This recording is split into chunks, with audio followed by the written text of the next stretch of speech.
Mr. Vice President, I want to come to you and talk to you about inequality in schools and race. In a conversation about how to deal with segregation in schools back in 1975, you told a reporter, "I don't feel responsible for the sins of my father and grandfather. I feel responsible for what the situation is today, for the sins of my own generation, and I'll be damned if I feel responsible to pay for what happened 300 years ago." You said that some 40 years ago. But as you stand here tonight, what responsibility do you think that Americans need to take to repair the legacy of slavery in our country? Well, they have to deal with look, there is institutional segregation in this country. And from the time I got involved, I started dealing with that.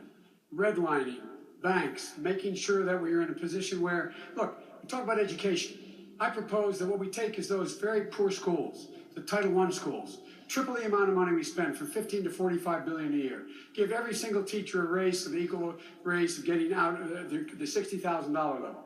Number two, make sure that we bring in to help the teachers deal with the problems that come from home. The problems that come from home, we have one school psychologist for every 1,500 kids in America today. It's crazy. The teachers are, and I'm married to a teacher. My deceased wife is a teacher. They have every problem coming to them.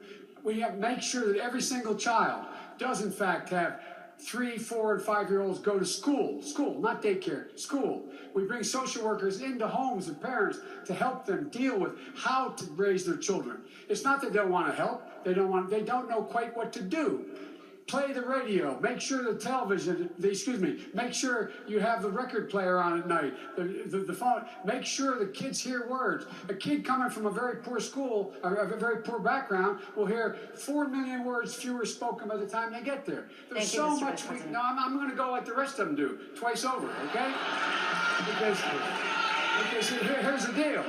The deal is that we've got this a little backwards. And by the way, in Venezuela, we should be allowing people to come here from Venezuela. I know Maduro. I've confronted Maduro. Number two, you talk about the need to do something in Latin America. I'm the guy that came up with $740 million to see to it those three countries, in fact, change their system so people don't have a chance to leave. You're all acting like we just discovered this yesterday. Thank you, Mr. Vice President. Secretary Cash.